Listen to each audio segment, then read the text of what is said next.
Zombie apocalypse.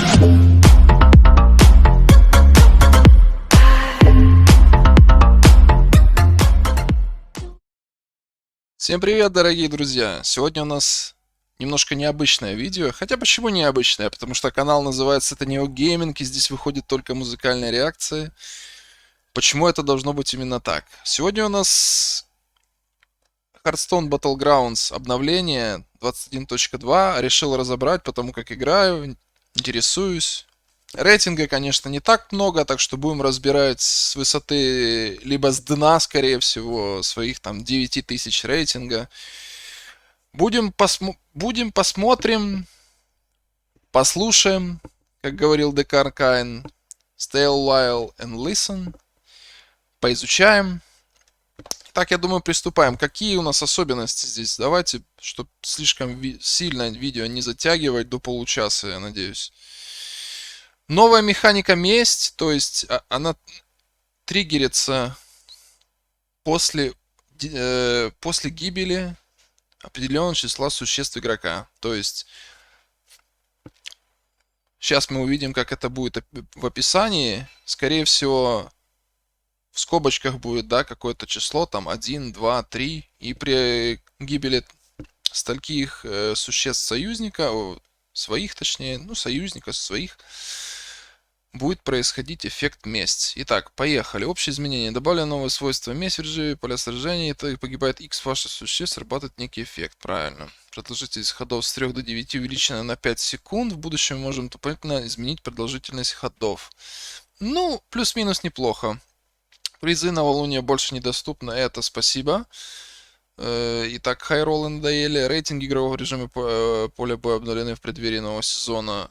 Спасибо. Теперь игроки могут получить не более 15 урона, пока один из них не погибнет. Учтите, это ограничение урона перестает действовать только с началом новой фазы вербовки. Это означает, что если игрок признает поражение, покинет игру или погибнет в ходе фазы вербовки, заклинатель гнева точно на вашей стороне, в скобочках, то ограничение продолжит действовать до следующей фазы вербовки. Ага. То есть, типа абузить можно с каким-то в пати. Есть такая вероятность. Теперь игрокам с бонусом поля сражения на выбор чаще будет предлагаться новые герои в ходе двухнедельного периода раннего доступа, следующего за анонсом. В течение двухнедельного периода раннего доступа возможность играть за новых героев будет распределяться случайным образом между участниками боя, получившими бонусы поля сражения. Так все практически играют с бонусом. Игрокам не будет предлагаться более одного нового героя. Ну, не то что все, но большинство. То есть, если играть поля сражений там на 2000 нафармить, это достаточно просто в нынешних реалиях. Так, поехали. Новые герои. Мистер Нгуиен. Сила бури. Пассивный эффект. В начале каждого хода вы можете выбрать одну из сил героя. В начале каждого хода вы можете выбрать одну из двух сил героя. Ну, это может быть как типа круто. Опять же, рандом, казино. Может быть как хорошо, так и плохо. То есть... Может быть, какая-то Юдора попасться или что-нибудь такое, какой-то Джараксус обилка, у вас нету демонов на столе. То есть, ну, разные. То есть это либо как бы, если вам попадется не Болвар, как это, Жора, то вы там на коне или кто-то там еще, которые это статы дадут, какой-нибудь Мукла, да, то есть можно жать обилку. А если... Ну, такое, короче. Казино каждый ход. Интересная история. Интересная история. Ну, типа, он будет либо ультра-хайрольным, он... Скорее всего, у него таких средних позиций в районе 3-4 не будет. Будет либо 1-2, либо где-то в конце. Мне так кажется. Дальше. Карель Роум. Ваше случайное существо получает плюс 1-1, улучшается на 3-м уровне таверны. То есть, как это работает? Как по мне, они пытаются вернуть в игру Тириона, но каким-то ослабленным образом. При этом мы потом посмотрим ниже, убрав практически всех нейтралов. То есть, как-то это не особо звучит. То есть, на первом ранге случайному существу плюс 1-1 за единичку. Ерунда, да, улучшается. То есть, вам... На второй и на третьем, на первом и втором уровне вы особо обилку не жмете даже. Ну, может быть, на третий ход, это если вы третий ход заканчиваете с двумя существами на столе, да? Хотелось бы, конечно, с тремя. Или с четырьмя в идеале, но лучше, если с двумя заканчиваете, то жмете. Дальше.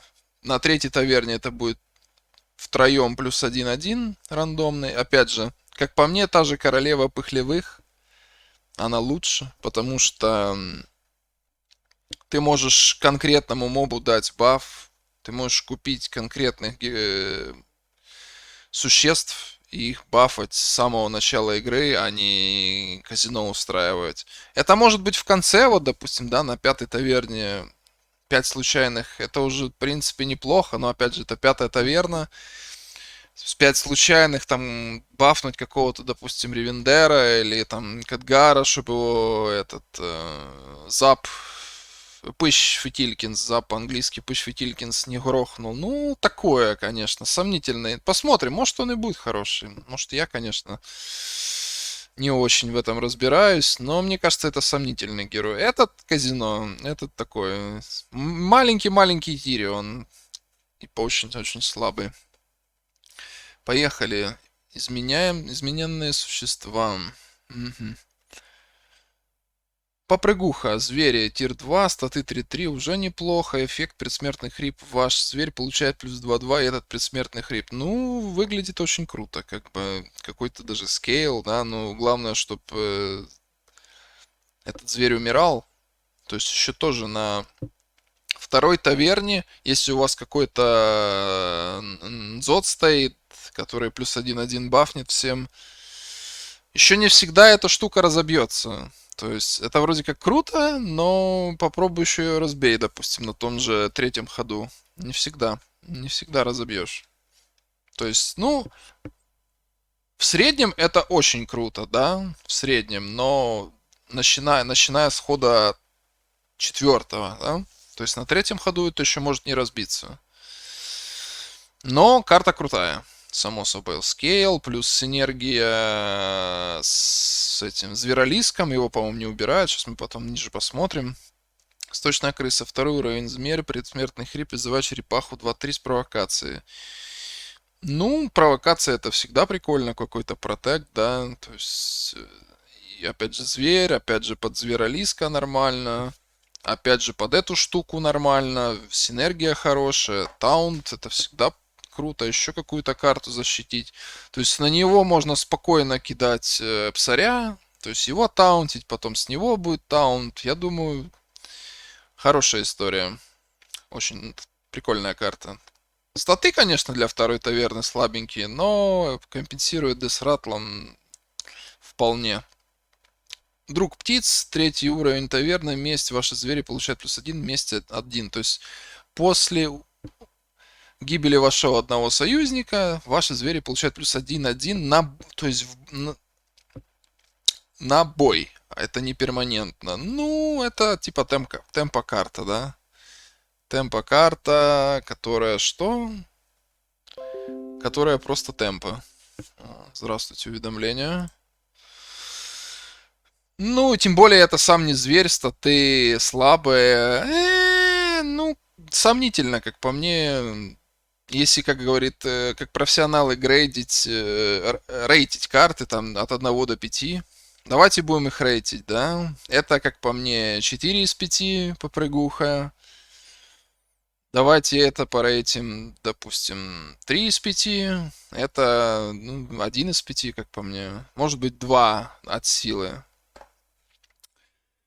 Оживляющая змея, 4 уровень, статы 6-2, мало хп, но есть много атак, ибо ваш зверь получает перерождение. То есть перерождение это круто, тем более на зверя, тем более звери, сейчас очень много зверей с предсмертными хрипами, то есть мы на какой-то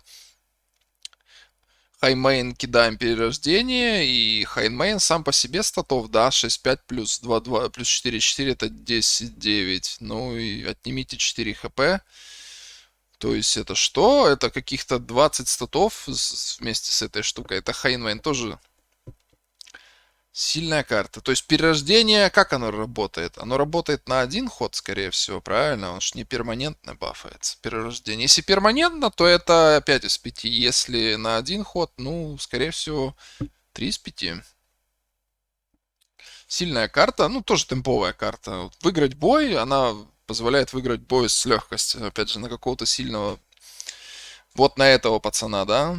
Это вообще будет жестко. Следующее смотрим. 5-й уровень зверь, месть 2, предсмертный хрип 2, зверь получает 6-6. Опять же, если его комбить, допустим, с попрыгухой, да, то есть много синергии, нужно, чтобы погибло два же ваших союзника, случайный зверь получает 6-6 на какую-то гидру, там, и то затаунтить его. А хотя не, подожди, затаунтить нельзя его. Почему? Потому что нужно сначала, чтобы сдохло 2, а потом только он сдох. То есть тут позиционировать надо еще тоже хорошо его. После каких-то где-то третья, четвертая позиция, наверное, позиционируют его как-то так ближе к леву, но можно, в принципе, и под конец тоже. С Ревендером работает весело. Вот эти бисты с Ревендером будут интересные, да? Интересно, как оно будет все работать. Мне кажется, будет прикольно. Вот, допустим, вот это, да? Ну, выиграть бой он позволяет с легкостью, если и то. Но это не та карта, если у тебя там бесты, да, то есть не та карта, которую ты хочешь в пятерку раскапывать, если ты вообще хочешь пятерку сейчас раскапывать, судя по тому, какие карты убрали, но это чуть-чуть ниже. Ну, сколько из 5? Ну, я думаю, 3 из 5 минимум, может быть, 4. От 3 до 4, 5 не дам. Так, демоны. Первый уровень, демон. Предсмертных републичит здоровье вашего существа на величину, равную своему максимальному здоровью. Ну, опять же, тут какая-то синергия идет с кем? Их можно легко даже комбануть, если есть и демоны бесты в пати с этими же зверолисками. Нормальная история. Его как-то хп, как его пробафать? По-моему, вот этого пацана, который бафает плюс 2-2, его уберут, насколько я помню. Еще его не так просто пробафать. Каким-то бананами, там, Джараксусом, но это уже специфическая история, это уже герой.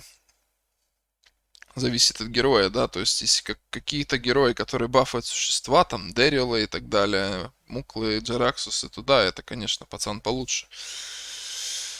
Ну, статы 2-2, то есть сейчас, по-моему, я так понимаю, убирают Гомункула 2-4 и убирают, по-моему, вот этот Таун 2-2 с перерождением. То есть он больше теперь трейдится со всякой историей, но все равно недостаточно. Он с Мурлок токеном не трейдится, с кем он еще не трейдится. А больше, по-моему, ну так вот, Мурлок токен, с 2-3 существами он не трейдится, да? Ну, в принципе, не так плохо, но и не так сильно, как бы. Это уже не на первый ход, так скажем, на второй, на третий, да, позволят тебе выиграть файты всегда практически поначалу. Ну, давайте так, 2 из 5 будет. На всякий случай. Может быть, я ошибаюсь насчет этой карты. Может быть, она сильнее. Мерзкий бес. Предсмертный хэппи называет двух бесов 1-1. То есть единичка, которая еще... Она трейдится совсем. Правильно? То есть 2-4 убрали. Значит, трейдится совсем. Да, с 2-3 она тоже трейдится. С каким-то дракончиком, который плюет, он тоже трейдится. У токена даже выигрывает. Любого токена. То есть это один из самых сильных дропов сейчас будет. Плюс под жонглера офигенная синергия. Ну, как по мне, это минимум 4 из 5, а то и 5. На первый ход ты всегда хочешь эту карту, чтобы выиграть файт. То есть ты не хочешь проигрывать. Ты не хочешь проигрывать первый ход никогда практически. За редким исключением, когда ты там какой-то себе план придумал, может каких-то там демонов подкачать, или там с этим спинг пацаном, да, как он называется. Как этот пацан называется по-русски? Заклинатель гнева, да? То есть как-то... В основном ты его будешь брать, чтобы не проиграть, и ты всегда не проиграешь. Это очень круто. А под жонглера это... Фу! Это 9 дэмэджа. Тю. Мощно. Мне кажется, 4 из 5 минимум, а то и 5. Посмотрим. Пока даем 4, может быть будет 5 потом, потому что очень сильная карта. Нетерпеливая вестница Рока. Месяц 3 выкладет ее руку случайного демона. Третья это верно. Статы 2-6. Статы слабоватенькие такие. Ну, как средненькие. Мало атаки. Случайного демона. Вопрос. Там еще при этом тебе надо что сделать? Чтобы твоих 3 пацанов забрали. То есть какому-нибудь, если есть демоны в лобби, допустим, мы играем как за птицу этого, да, которая летит там в Стальгорн или куда она летит. Как обычно ж птица играет, ну, в большинстве случаев. Бывает, конечно, там разным, бывает сразу таверну она влетит, да. Мы покупаем этот раскопку, мы что, покупаем что-нибудь, потом мапаемся, потом продаем, мапаемся и раскапываем ее. Вот это ты не хочешь раскапывать никогда. Ну, типа, это как W сразу получается. То есть, ну, такое. И вопрос, случайный демон какой? То есть, если с любой таверны, ну, еще куда ни шло, конечно. Если только с таверны 3 и ниже, ну, это ерунда тогда. Тогда это 1 из 5. Если это случайный демон, тогда это любой, то есть 4, 5, 6, то это еще там 2 из 5. И обычно, я же говорю, если power level, тем более сейчас power level, наверное, еще будет больше, потому что есть damage cap в 15. Есть damage cap в 15, и тогда получается что? Мы быстрее будем мапаться, у нас будет меньше существ на столе. Ну, в мидгейме. Может быть, ну, есть такие случаи. И отмщение 3, ну, никуда. Если вы играете там по стандартной типа монокривой, то есть купили, потом level up, потом если вдруг у вас там токен, продали токен, купили 2 существа, потом купили еще 2 существа, потом level up, купили еще существо, и у вас там 6 существ на какой-то ход. На 5-й ход, и на 6-й ход вы там что-то берете его, и какого-то там... На 6-й ход вы его берете, каких-то 3 существа умирает, вы там какого-то демона лутаете, допустим, вот этого, да? Если вдруг. И тогда, конечно, это сильно. Но если здесь демоны, скорее всего, если будет падать вот это все, то его понерфят. Если будет падать 3 и ниже, это 1 из 5, вот этот парень. Поехали дальше. Катранатир, это новый вариант Малганиса, как я понимаю. Другие ваши демоны получают плюс 3 атаки, ваш герой неуязвим. То есть это немножко проще будет играть с этим заклинателем гнева, да. То есть вам не нужна будет 5 уже, вам просто достаточно будет 4. По стандартной этой кривой, которая там на первой таверне остаешься, потом апаешься, жмешь обилку там и так далее. Или там ищешь триплет в 4 и нормально. Находишь этого, и заклинатель гнева, у тебя все хорошо. Ну и, конечно, типа плюс 3 атаки хуже, чем плюс 2-2, если сравнивать с Малганисом. 4-я таверна, статы 7-5, статы норм. Конечно, у него нормальная. Ну, в целом, как для демонов хуже, чем Малганис. Как для всей композиции с заклинателями чуть-чуть получше, чем Малганис. Ненасытный Урзол. Провокация. После того, как вы разыгрываете демон, поглощает существо в таверне Боба, получая его характеристики. То есть, это 5-я таверна. Золотой даблстат. Но это имба, мне кажется. Еще и стаун, там 4-6. Ну, тоже в зависимости от таверны, что там будет. Ну, на 5-й таверне обычно всегда что-нибудь неплохое это и есть. То есть, да, в заход вы разыгрываете, пускай 3 демона. Это максимум. Ну, может быть 2. И там, если 2 это каких-то там, допустим, пускай 10-12, если 3, это уже может быть еще больше статов. Ну, сильная карта, мне кажется, даже 5. Посмотрим, как будет. И вот это, в принципе, то же самое, что и это, да, голодающий сквернотопырь. В конце вашего хода ваш демон поглощает существо в таверне Боба. Получая его характеристики, ну, ваш каждый демон, но это какая-то имба, просто непонятная, зачем это сделали, его, наверное, скорее всего, понерфят спустя недельку-другую, ну, типа, зачем? Ну, это слишком сильно, ну, hello. А прикиньте, призов нету, да?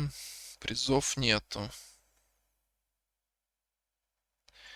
Как может быть 7 существ в таверне? Никак, да? То есть это только с Изерой может быть 7 существ в таверне. То есть, если вы играете за Изеру, у вас 7 существ, допустим, на шестой таверне. Это вообще миллиард статов. А так всегда 6 будет на шестой. И тупо всех сожрал. Каждый демон всех сожрал. Но это там плюс 20, 25, а то и 30 статов. Типа плюс 30. Hello. Здравствуйте. Ну, это 5, конечно. Мелкобот. Божественный щит. 2-1. Трейдится совсем, кроме вот этого нового демона, да? Мерзкий бес. Divine Shield всегда круто. Под какой-нибудь герой, под каких-то героев, которые бафают. За счет бананов там. Раканишу, Мукла, Ван Клифф, Дэрил. Выглядит солидно. Мне кажется, это 3 из 5. Норм, пацанчик. Четвертый. Механотанк. 6 урон существу с самым высоким здоровьем. 6300. Ты... 6 урон максимально высоким здоровьем. Это ерунда полная. Это типа 1 из 5. У вас будут существа, там, если против демонов будете играть со статами, там 40-50. Что это такое? 6 урона? Ну, 12. Что это такое? Ну, это помойка. Ерунда, трэш. Смазочный бот. После того, как ваше существо теряет божественность, оно навсегда получает плюс 2-1. Ну, вот это сильно, да, то есть у нас длань остается, вот эти композиции с дланью, вот эта штука, то есть, опять же, очень сильно мехи зависят от модулей, прям насколько хорошо вы найдете модули, настолько крутая это будет карта. Чем больше модулей, тем больше это крутая карта. То есть 4 из 5 минимум. Если найдете 3 модуля за игру, это 10 из 5, мне кажется. Если даже 1-2, это тоже 4 из 5. То есть это скейл, это вместо мусоробота, это круто. Робо-рыбосвет. После того, как ваше существо теряет божественный щит, получает божественный щит. То есть это опять же играется, скорее всего, будет с этим. С дланью его ставишь после блокобота. Вторым блокобот бьет, падает с него щит. Этот получает щит, потом этот бьет. Ну, прикольно, прикольно. То есть вопрос, сколько раз он получит щит за бой? Ну, один всегда. Вопрос, получит ли два? Ну, это уже вопрос. В зависимости, опять же, сколько вы модулей нашли.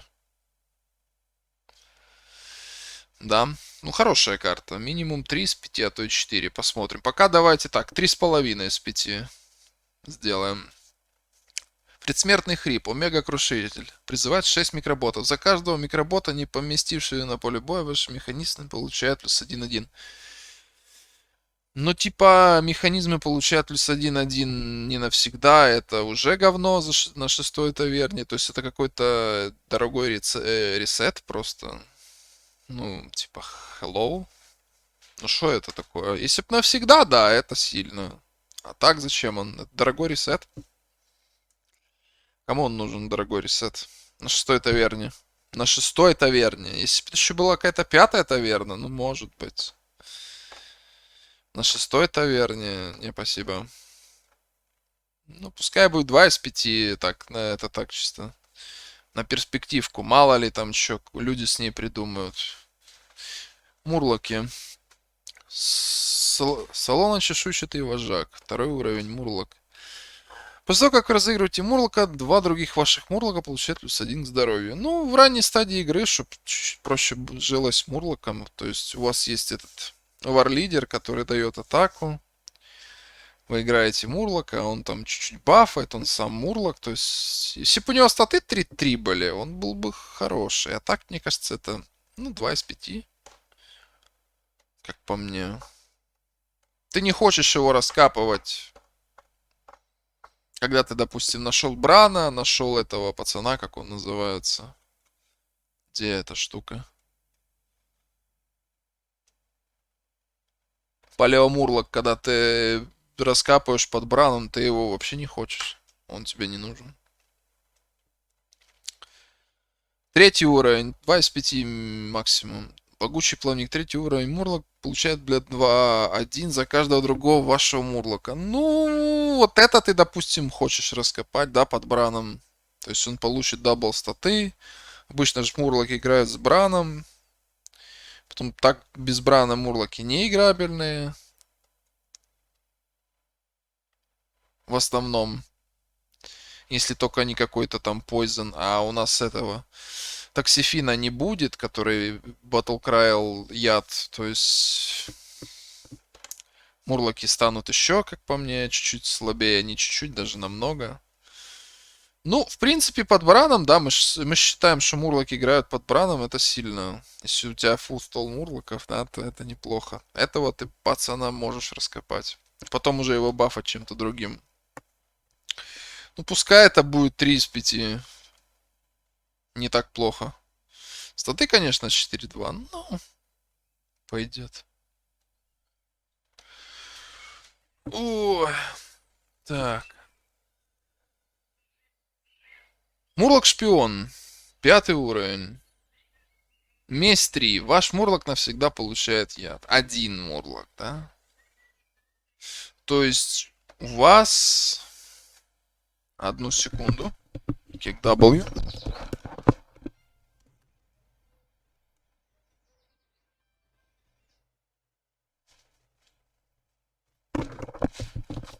Вот это видео записываю нормально. У вас сколько? 7 мобов на столе.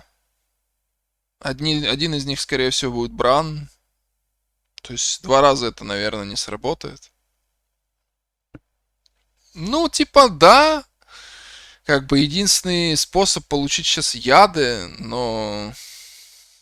Статы 2.6. Его надо протектить. В него надо, чтобы не попали 3 раза. Но на 5-й таверне это как-то все выглядит печально для Мурлоков. Прям очень слабо. Может быть, как там научатся люди пока использовать. Пока я не вижу, как это играется, чтобы там стабильно. Хотя одному, в принципе, можно, да, стабильно давать яд, скорее всего, и то. Это нужны таунты, а как ты... Таунт, нужен Аргус, типа. Пускай пока 2 из 5, но сложно. Рыбный повар. Боевой клич делает Мурлока золотым. То есть он, получается, создает золотого Мурлока. То есть это, скорее всего, и в таверне ты можешь сделать. Но это 6-я тема. Если бы это была 5-я тема, это было бы сильно. А на 6-й таверне золотого Мурлока какого? Амальгаму. К тому времени, пока ты создашь золотого Мурлока, ты уже игру проиграешь. На Мурлоках, если ты там Брана не нашел. Но если у тебя все срослось там, то тогда да, какого-то, опять же, раскопщика сделать золотым, раскопать под Браном, сколько там, 3 Мурлока, или сколько там, 4 под Браном получается. 3 получается, да. Тогда это сильно. Ну, пускай будет 3 из 5, не больше. Драконы, эволюционирующий спектокрыл. Первый уровень дракон. Все как улучшать это верно, так это уж удваивается. 1-300 ты, то есть он трейдится с почти много совсем. На первый ход проигрывает только 2-3, да, пацану? Какому-нибудь Мурлоку, да? хватает колера. В основном дальше у всех трейдится в ничью или выигрывает. Сильный, скорее всего, вот неплохой с этими. Опять же, Мукла. Раканишу нет. Мукла, Ван Клифф. Что-нибудь такое. Если ты остаешься на первой таверне, его чуть-чуть подбафать, да? Немножко подбафнуть ему атаку. Потом апнуть. В принципе, норм. Я думаю, на Мукле это хорошая штука. Но исключительно. В Ван Клиффе ты так не будешь оставаться. На Мукле ты хочешь оставаться, да? Вот это мана кривая там на какой-то ход. На первый, второй, на четвертый ход, да, ты левелапаешься. И каждый ход ты при этом прожимаешь бананы. Да, на Мукле это сильно будет. Ну, посмотрим. Плюс это будет сильно, наверное, на Ктуне. Тоже неплохо. Ну, такое, типа, ну, 2 из 5, если мы специфические герои берем. А так, в общем, это 2 из 5. Типа, 2-3.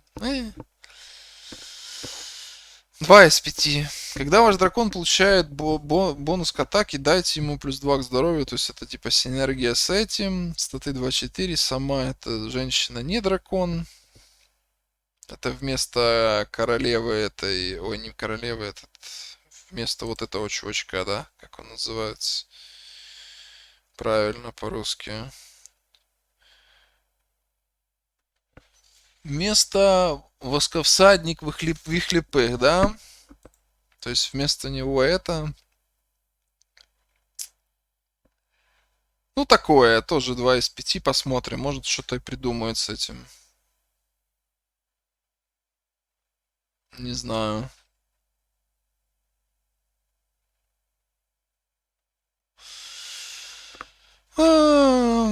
Такое, конечно. В принципе, да, но это опять же много условий. Я вот вижу вот эту карту, да, усиление в бою. Какие могут усиления в бою быть?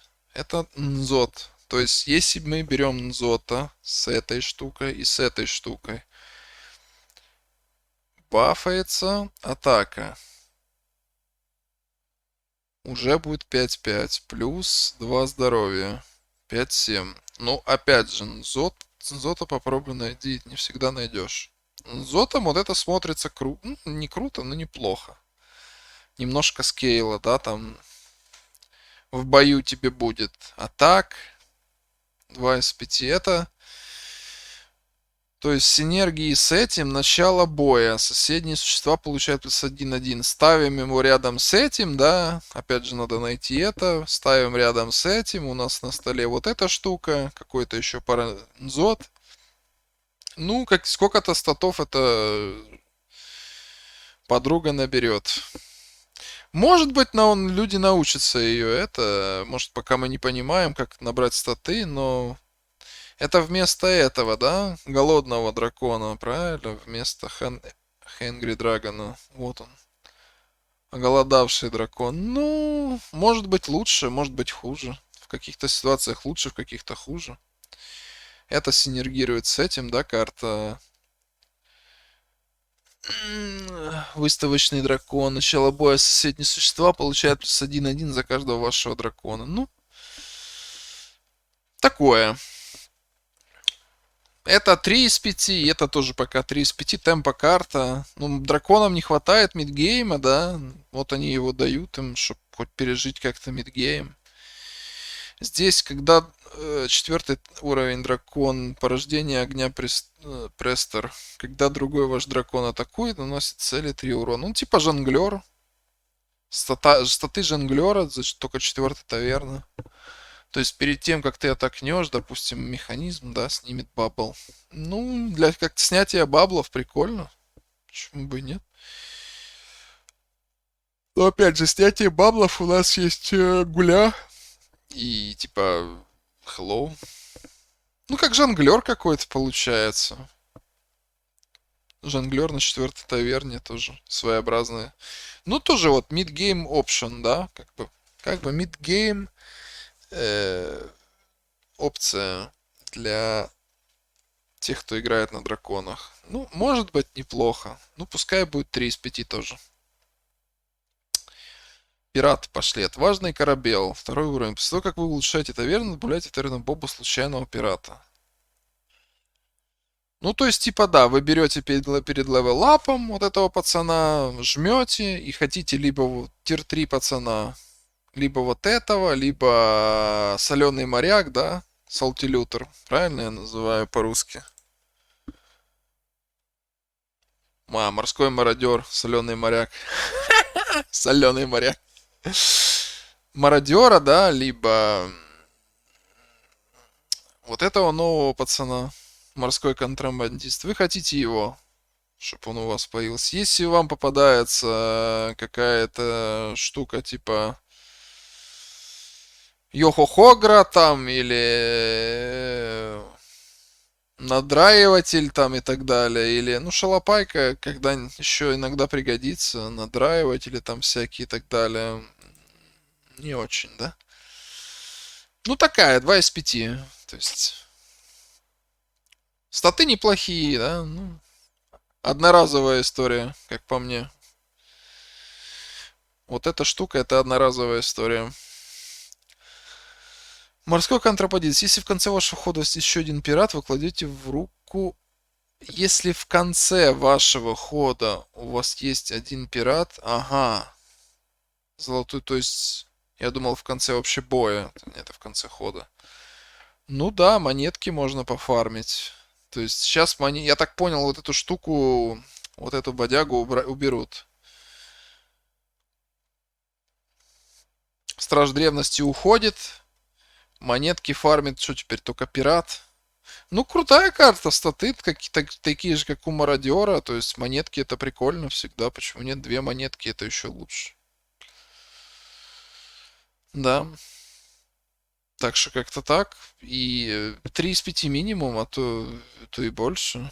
4. И есть синергия вот с этой картой. Вот эта карта, как по мне, вообще 5 из 5. Пегги, хрупкая кость. 4 уровень. После того, как вы кладете карту в руку, другой пират получает плюс 1/1.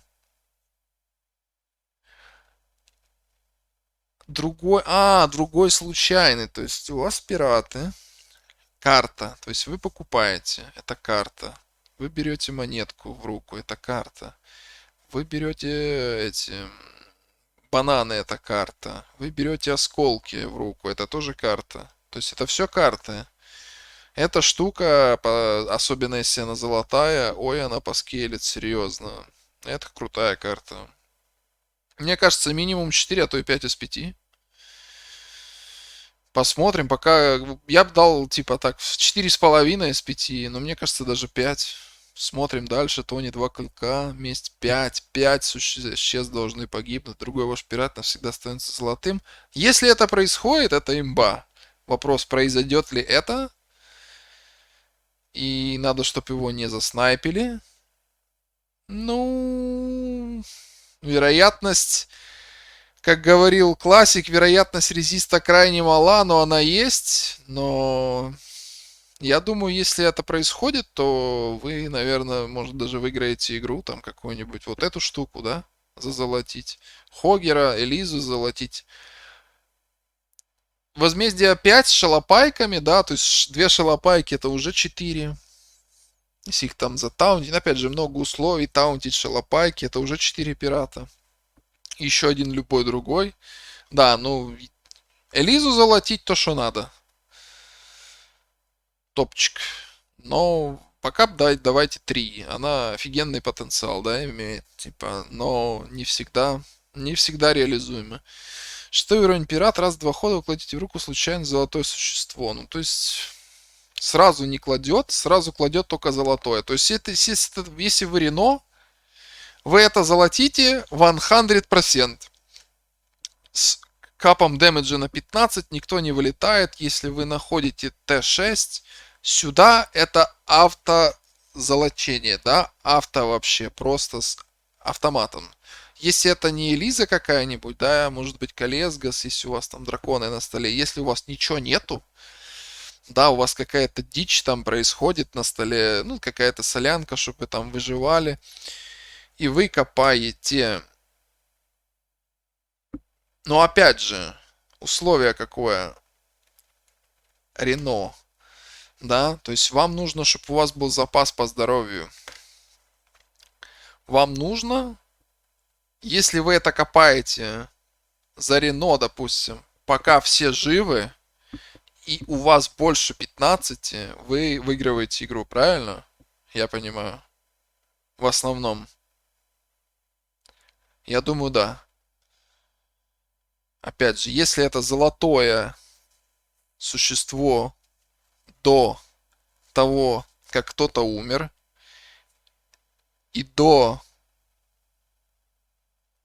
И если у вас больше 15 хп, вы, скорее всего, выиграете игру.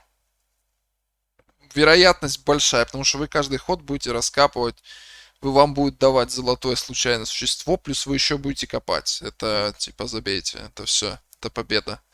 Вероятность очень большая. Но в обычном случае, да, 2 хода. То есть вам нужен запас по хп определенный, чтобы дождаться этой штуки. То есть это как бы не всегда успевается. Ну, пускай это будет 3 из 5. Вот эта карта это 5 из 5, ну 4 из 5, да, это 3 из 5. Так, элементали посмотрим. Боевой ключ. Ваш элементаль получает характеристики, равные уровню вашей таверны. Ну, это неплохой, да, такой стамп, стат-бамп. Смогер. То есть вы его находите на третьей таверне. И вы даете минимум 3-3 Элему. То есть в какому-то циклон элементалю, да, с этим, с баблом неистовством вы даете 3-3. Это статы что? 7-4. Это мощно. Вы даете тут же стенки какой-то, да. Если вы играли уже до этого элементали, то бафнуть стенка там еще какая-то бафнутая, да, то есть там на хп вы еще даете плюс 3-3 туда минимум, это минимум. Только если не вы раскопали триплет в эту тройку, тогда вы плюс 2-2 дадите, да. Или если вы не Галакрон, допустим, да, вы роете его, вы там, ну, Галакрон не будет это никогда играть, то тогда да. Ну, это типа солидно, это, ну, 3 из 5 точно минимум, а то может и 4 для элементалей, там, чтобы в середине игры. Дальше. Слепящее порождение света. 4 уровень, месть 2. Элементали в таверне Боба получит блин до конца игры. Но это типа как мини-номи. Возмездие 2. Элементали в таверне Боба получает плюс... Ну это типа один раз за ход, да? То есть на второй ход это еще плюс 1-1, на третий ход. Ну то есть мини-номи, но с номи это выглядит вместе, это выглядит страшно. То есть с номи будет очень сильно. Плюс 2-2, понятно, еще сильнее. После того, как вы разыгрываете элементаля, ваше следующее обновление стоит 0. Но это опять же все под номи идет. С номи вот эта штучка, это прям имба. Это прям сильный потенциал. Сама по себе карта, если вы не играете номи, ну, чисто сэкономит вам золото. Что уже неплохо. А если вы играете с номи, то это 5 из 5. Без номи, пускай это будет 3 из 5. То есть в среднем, наверное, 4 из 5, как минимум. Здесь также, ну, типа под номи это топовые карты, это 5 из 5. Без номи это чуть-чуть выше, чем это, да, смотрится. Вот это вместо Гара, как я понимаю, 6-й уровень элементаль, провокация, когда ваш... Так, здесь написано это элементаль. Вот тут, кстати, непонятно. Здесь в описании написано, что это элементаль, в карте написано, что это не элементаль. Если это элементаль, одна история. Если это не элементаль, это ерунда, помойка. Худшая карта в игре, правильно? Когда ваш элементаль получает прибавку к характеристикам, получает плюс 1-1. Гар был сильнее, намного. Он получал сколько там, плюс 5, плюс сколько там хп, сколько он получал? Чтоб я не гадал.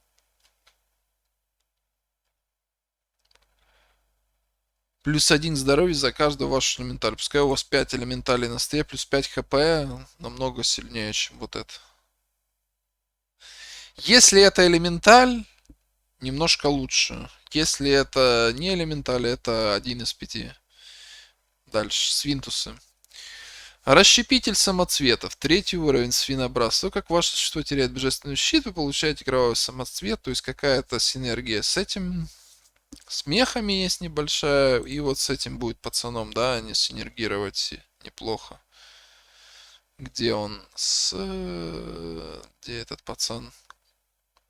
Крутоклык. И вот этот пацан, да, он с ним будет хорошо синергировать. Как он называется? Дыбогриф рыцарь.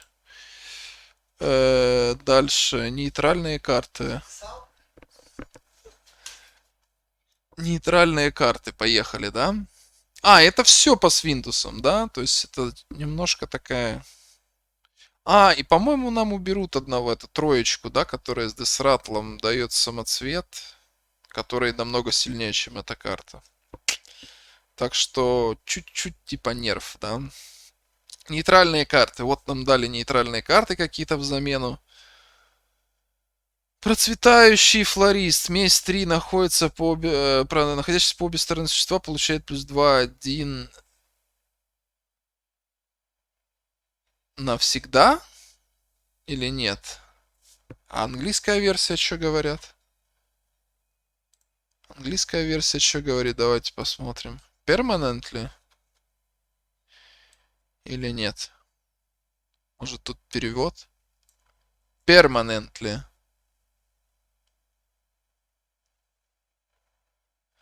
А там, видите, на русской фиговая озвучка. Фиговый перевод. Тут у них в скобках элементаль почему-то. Здесь это не элементаль, значит это не элементаль, это помойка. Здесь permanently. Permanently это неплохо, да? Но опять же, нужно, чтобы 3 погибло. Защищать его где-то в самое правое ставить почти там 6-5 слотом. Ну такое. Ну пускай 2 из 5 будет. Опять же. Слоты слабые. 2,5 из 5. Немножко может дать этот скейла, да? На 2-3 хода. Не больше. Давайте переключим. Тут как он дает Вичин Nest Matron. Tier 4 Average Avenge 3, да? ADD Random Battle Cry Miniature Hand. То есть нужно что нам? Месть 3, правильно? Сейчас будем сравнивать сразу переводы. Сразу переводы сравниваем, да, где-то. Четвертый уровень месть 3, уклади в руку существо боевым ключом. Ну, типа, если это работает, это неплохо, да. Вопрос, или будет там амальгаму какую-то давать, либо еще какую-то крутую штуку с тир 6, там тир 5. Но если да, то, в принципе, это неплохо. Если нет, то это... Если свои существа и ниже, да, если от 4 и ниже, ну, это такое, как бы, это там 2 из 5, а так, ну, пускай будет вот так вот, 2,5-3. Изменение существ Длани Империи 4.5, 4.4 это ничего не дает, я бы это вообще убрал из игры. Слишком ОПС, все равно самая сильная карта в игре. Хоть сделай ее 4.1, ну как 4.1, типа, даже ее 4.2 сделай, то же самое все будет. 4.1 можно гулю поставить, замочить ее просто. К примеру, да. И опять же, 4-4 она не погибает одного выстрела любого жонглера. Любой жонглер бьет на 3, да. Что сейчас и драконий, и демона жонглер. То есть не погибает. Тут то же самое. Бесполезный нерв. Итак, удаленные существа. Вот теперь самое интересное. Смотрим. Демонический слуга, грубый гомункул, микробот, мурлок, ворламут, драконит, солдат. Смотрим.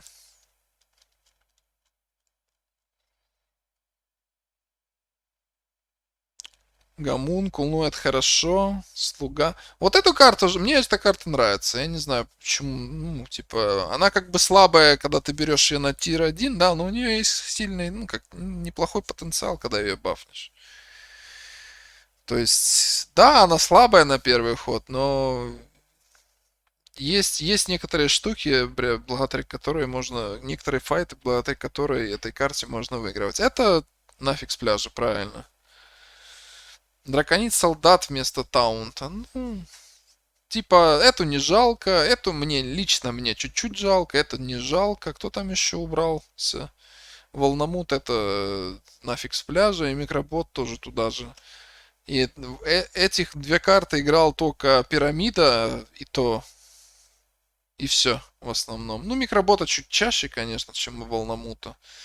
В основном только был для пирамиды, чтобы там бафнуть хп, а потом ты там просто его скейлишь, но нет, спасибо. Дальше. Вожак, бабушка, распорядитель времени, вихлепых южных морей, измученный ритуалист. Бабушка, до свидания. Вожак, такой, как они его сделали, жалко, да? Ну, с новыми зверями он был бы имба.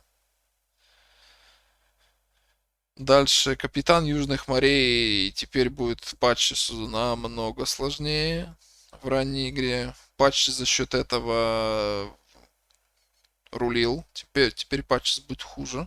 Поначалу, в конце, может быть, получше теперь. Поначалу хуже. Ритуалист, ну, типа, спасибо, да, то есть у них была карта старая, да, на третьей таверне, они когда-то вводили 3-5 карту, которая всему столу давала плюс 2-2, которая всех раздражала и которая была автопиком практически. Если ее там еще бафнуть, то это было вообще маразм. Здесь, в принципе, то же самое, такая же история, но только чуть, конечно, не так, как в случае с тем этим кузнецом, или как он там назывался. Но здесь, когда ты, да, бьешь Нзо там сюда, ты чувствуешь, что ты, типа, что-то сделал не так, и ты проигрываешь сразу. Поэтому не жалко, капитан, ну, такое, по часу сложно будет. Вихлепых тут с катертью дорога, распорядитель времени, это кто у нас? Вот это почему убрали, я не понимаю. Как теперь драконы будут вообще... Эта карта охрененная, блин, не знаю, почему ее убирать. Как вообще в мидгейме выживать без этой карты драконом? То есть ты на Изере, у тебя была эта карта, да, к примеру. Ты ее продавал под третью таверну, ты находил этих бронзовых стражей, и они становились мощными, и ты выигрывал файты. Как ты, блин... Я бы лучше вот эту штуку убрал бы вместо этой. Честное слово. Вот честно, я бы убрал вот... Или бы вообще и то оставил. Зачем это убирать? Я мне... Вот это я непонятное решение. Честно. Как драконы теперь вообще выживать будут? Без этой карты они вообще... блевота получается. По сути, там до каких-то поздних стадий, если ты там Колесгаса не нашел, то ты никогда их не сыграешь. Ну, может быть, какой-то появится дракон на этом жонглере новом, но это опять же какая-то экзотика. Таверна 3. Чародейский помощник, главарь банды бесов, зараженный волк, сенсей, голодавший дракон, канонир кровавого паруса, страж древности, заклинатель кристаллов, заклинательница шипов. Смотрим. Не то. Главарь банды бесов. Ну, он типа под жонглера был не самый плохой, да? Но в принципе пофиг на него. Заклинатель кристаллов. Пофиг как бы на него, его особо никто... Это, мне кажется, самый редкий моб вообще, которого брали в игре. Я когда-то вот недавно сделал его триплет. Мне кажется, это один из самых редких триплетов был вообще в игре. Вообще. Сенсей жалко, это очень хороший скейл, да, Сенсей очень крутая карта, Волк нафиг нужно, скажем дружно. Тройка пиратов, да, то есть там теперь больше скейла вместо атаки, там еще и хп будет, окей. Некролита не убирают. У нас теперь Террасгоса вместо этого, хотя это, наверное, даже в каких-то планах лучше, но в каких-то хуже, в каких-то лучше. Посмотрим, как пойдет. Дальше, что здесь это остается? Страж древности. Страж древности. Ну, типа, теперь монетки не пофармить. Подожди, этого убирают? Кто такой заклинатель шипов? Чародейский помощник, это элементали, там получше. Кто такой заклинатель? Правильно, заклинательница шипов. Вот эту жалко карту. Это очень крутая карта. Эта карта супер крутая. Она под браном, там два монетки. Генератор этих осколков. Вечный двигатель. Жалко. Как по мне, жалко вот эту карту и вот эту. Я не знаю, зачем их убирать было. Сенсей тоже, да? Сенсей. Дальше смотрим тир 4, что убрали. Гнусень Сенсей. Мародер, Хламобот, Плавник. Предвестник Пламени. Предкиражский, Болвар. Охранный ровер. Болвара жалко, я не знаю. Они пытаются засунуть какого-то героя, который типа бафает рандомных, типа нейтралов, убирают Болвара. Болвар был топчик, особенно там для какого-то Муклы, Дэрила там и так далее. Болвар был... Может он был... Они посчитали, что Болвар будет дисбалансным, хотя я не сомневаюсь. Буйный элементаль огня они убирают? Нет? А кого они убирают на четвертой таверне?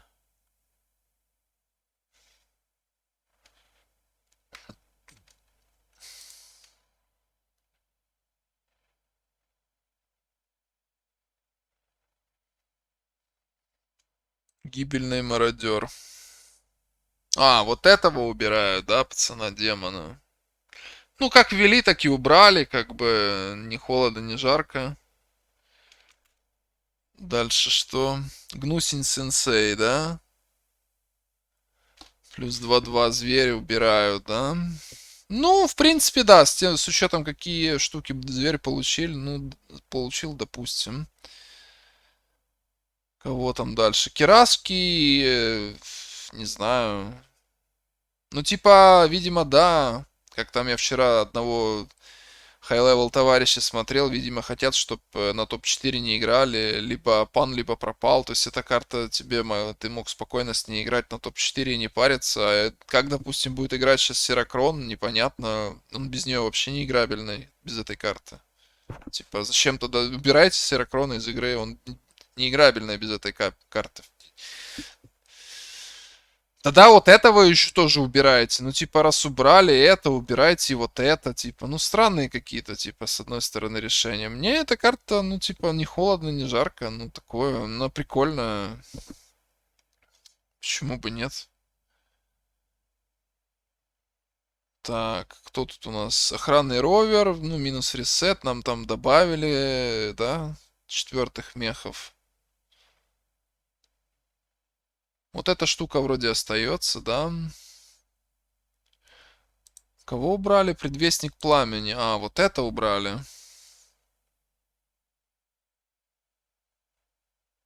Ну да, типа, вместо одного добавили другого. Окей, согласен. Вот это, конечно, KW для мурлоков, типа.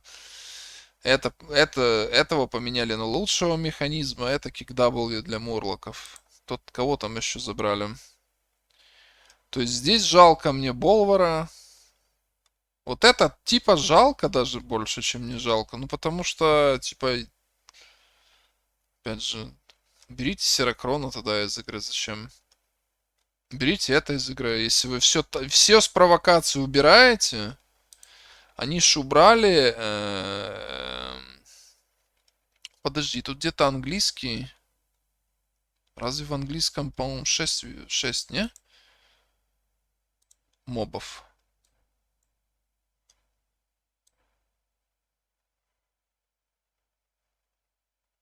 Не, 5. То есть они оставляют вот этого пипегу.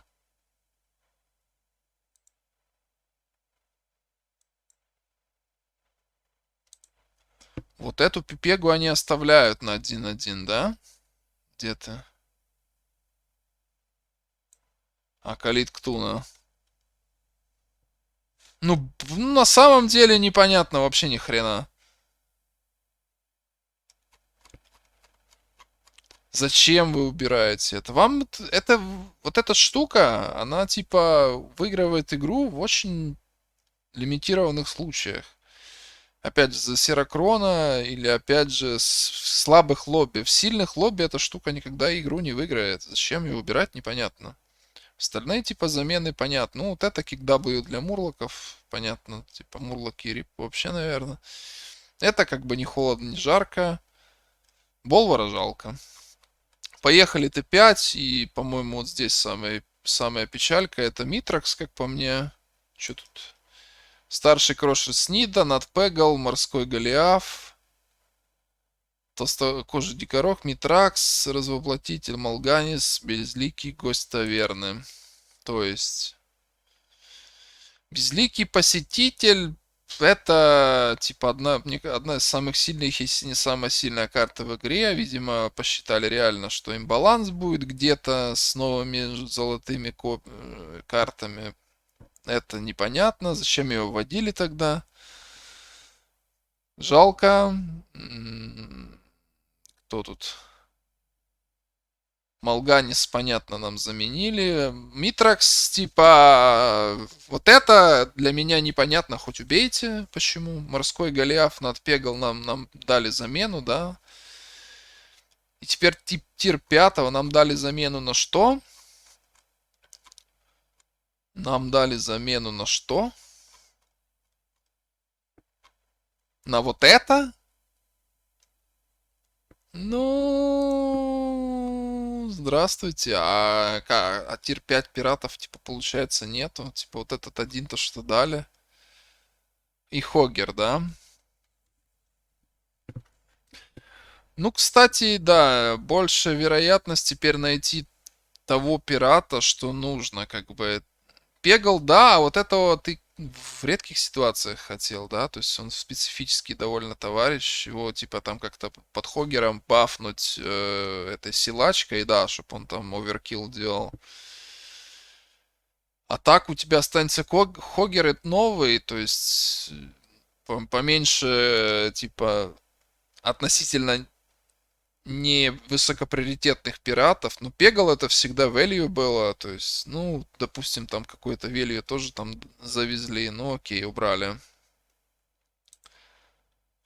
Кого там еще убрали? Дикорога, по-моему, да? Дикорога, Малганис Реплейс, гость уже сказал, Снит. То есть, да, как я вот вчера слушал товарища, ну, англоязычного там high-level про пацана, который сказал, что они убрали все такие средний выбор, да, то есть если ты не забирал вот это, не забирал вот это, да, Номи, то есть если ты НАЦ не забирал, то есть МЛГ не подбирал с раскопки, ты мог выбрать вот это, вот это, вот это, и себе один-два хода спокойно на них выживать. На этот давал оверкилл, этот давал легендарку, часто убивал народ, видимо, жопа сгорела от этой карты многих, поэтому там всякие врагорезы падали. Ну, типа, окей. Почему Митракса убрали, непонятно. Тупо знак вопроса.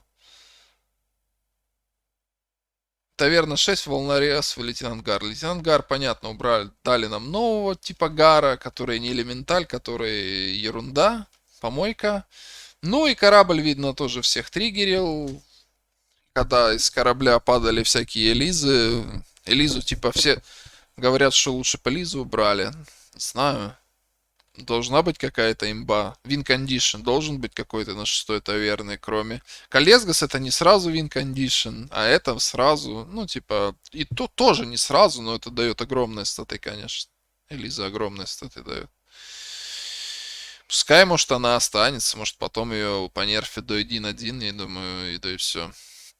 Вот, в принципе, такой, да, обзорчик у нас получился. Немножко уже, опять же, затянулся по времени. Но есть как есть. Посмотрим, будем наблюдать сегодня ресет. Пойдем стартанем. Кому интересно. Twitch TV это не ок.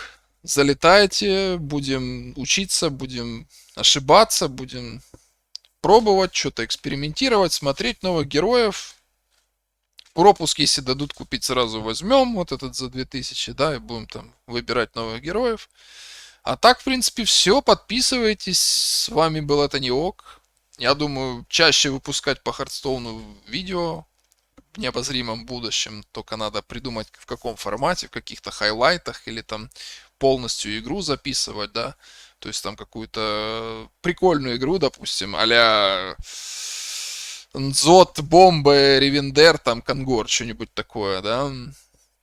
В таком плане, чтобы там, типа, бомбалейла композиция. То есть такие какие-то, да, прикольные игрушки, не игрушки, а какие-то партии записывать. Ну, посмотрим. Еще посижу, подумаю. А пока обзор патчей-то точно буду записывать теперь. Что-то я до этого не особо записывал. Тут будем. В принципе, такие, да, два новых героя, куча новых существ. Будем посмотреть, как говорится. Пока. С вами был Это Не Ок. Еще раз, ссылочки все в описании. И по традиции всем хорошего настроения, добра и здоровья. До скорого.